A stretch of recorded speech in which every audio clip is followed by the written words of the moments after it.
जय श्री कृष्णा। राधे राधे। वेलकम। कैसे हैं आप सब?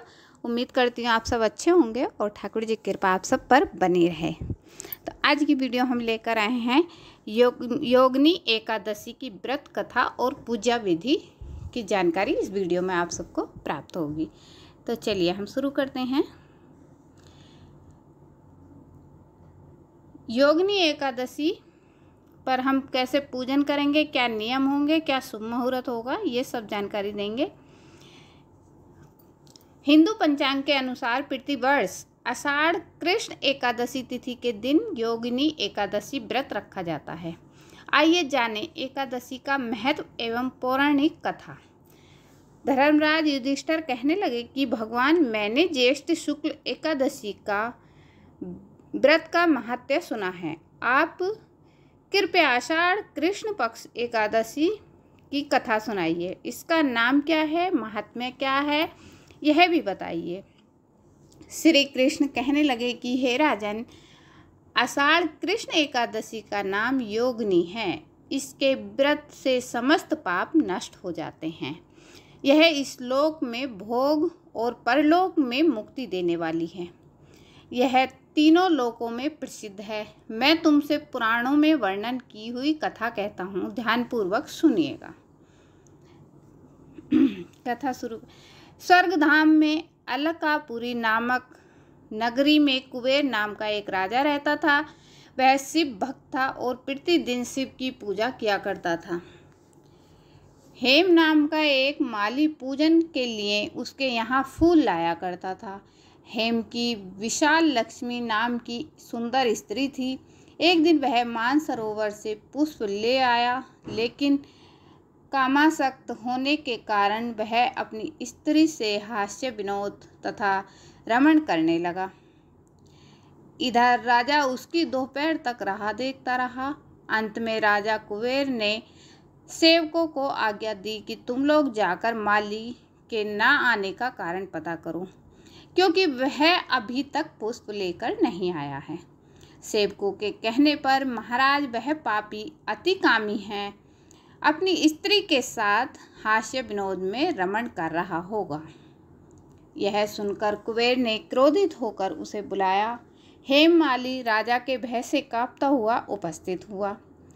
राजा कुबेर ने क्रोध में आकर कहा, अरे पापी, नीच कामी, तूने मेरे परम पूजनीय ईश्वर श्री शिवजी महाराज का अनादर किया है। इसलिए मैं तुझे शाप देता हूँ कि तू स्त्री का वियोग सहेगा और मृत्युलोक में जाकर कोढ़ी होगा। कुबेर के शाप से हेममाली का स्वर्ग से पतन हो गया और वह उसी क्षण पृथ्वी पर गिर गया। भूतल पर आते ही उसके शरीर में श्वेत कोढ़ हो गया। उसकी स्त्री भी उसी समय अंतर्ध्यान हो गई। मृत्युलोक में आकर माली ने महान दुख भोगे।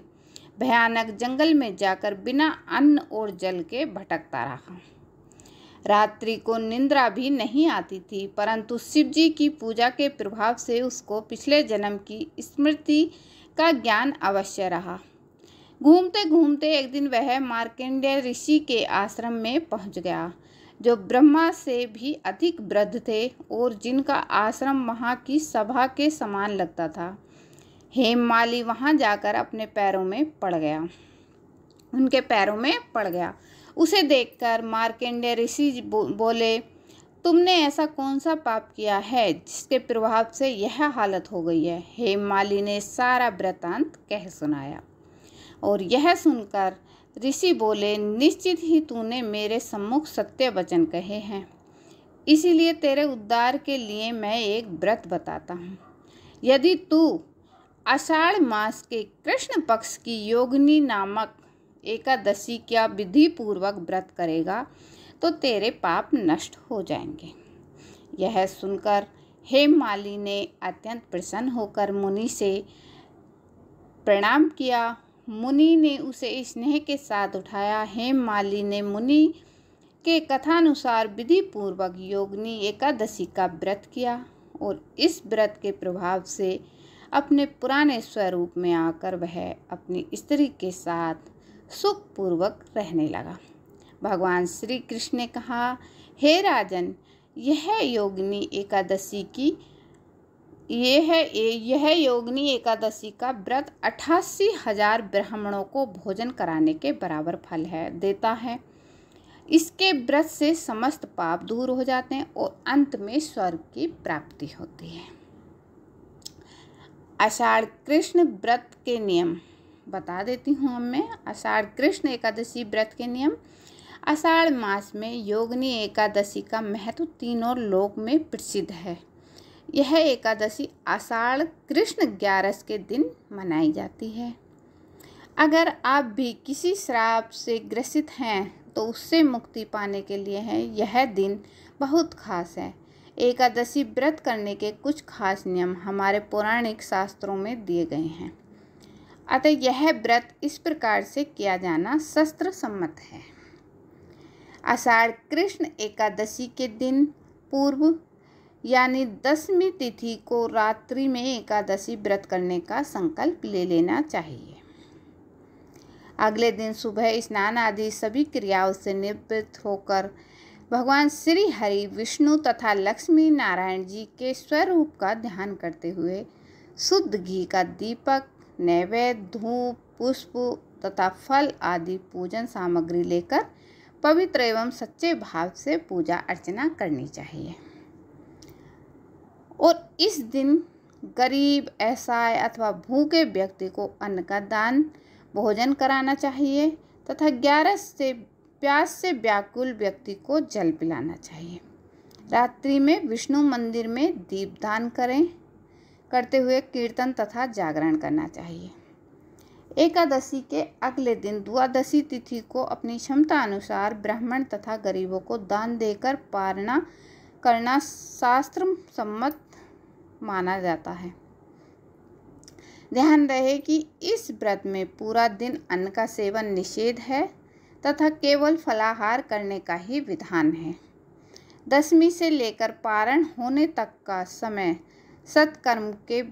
सत्कर्म में बिताना चाहिए तथा ब्रह्मचार्य व्रत का पालन करना चाहिए। वर्तमान समय में यह व्रत कल्पतरु के समान है तथा इस व्रत के प्रभाव से मनुष्य के सभी कष्ट दूर होते हैं तथा हर तरह के श्राप तथा समस्त पापों से मुक्ति दिलाकर यह व्रत पुण्य फल प्रदान करता है। अब बताते हैं योगिनी एकादशी की पूजन विधि। योगिनी एकादशी से जुड़ी एक मान्यता के अनुसार इस दिन स्नान के लिए धरती माता की रज यानी मिट्टी का इस्तेमाल करना शुभ होता है। इसके अलावा स्नान के पूर्व सिल के उपटन को शरीर पर लगाना चाहिए, तिल के। ठीक है। एकादशी के दिन सुबह स्नान आदि से निवृत्त होकर व्रत शुरू करने का संकल्प लें। तत्पश्चात पूजन के लिए मिट्टी का कलश स्थापित करें। उस कलश में पानी, अक्षत और मुद्रा रखकर उसके ऊपर एक दिया रखें तथा उसमें चावल डालें। अब उस दिए पर भगवान विष्णु की प्रतिमा स्थापित करें। ध्यान रखें कि पीतल की प्रतिमा हो तो अति उत्तम होगा। प्रतिमा को रोली अथवा सिंदूर का टीका लगाकर अक्षत चढ़ाएं। उसके बाद कलश के सामने शुद्ध देसी घी का दीप प्रज्वलित करें, अगर हो सके तो गाय के घी का। अब तुलसी पत्ते और फूल चढ़ाएं। फिर फल का प्रसाद चढ़ाकर भगवान श्री हरि विष्णु की विधि विधान से पूजन करें। फिर एकादशी की कथा पढ़ें अथवा श्रवण करें। अंत में श्री हरि विष्णु जी की आरती करें। ज्ञात हो तो एकादशी की तिथि पर भगवान विष्णु के लिए व्रत रखा जाता है। ठीक है। और तुलसी का भोग अवश्य लगाएं। जो भी भोग लगाएं उसमें तुलसी दल अवश्य हो श्री हरि विष्णु के भोग में। और ये भी ध्यान रहे एकादशी के दिन तुलसी दल नहीं तोड़े जाते हैं, यानी कि तुलसी पत्ते नहीं तोड़े जाते हैं। एक दिन पहले आप रख लें तुलसी पत्ते तोड़कर। ठीक है। अगर वीडियो पसंद आई हो तो लाइक कीजिएगा, कमेंट कीजिएगा और वीडियो को ज़्यादा से ज़्यादा शेयर कर दीजिएगा ताकि अच्छी अच्छी जानकारी सभी को प्राप्त होती रहे। मैं मिलूँगी न्यू वीडियो के साथ। तो जय श्री कृष्णा, राधे राधे।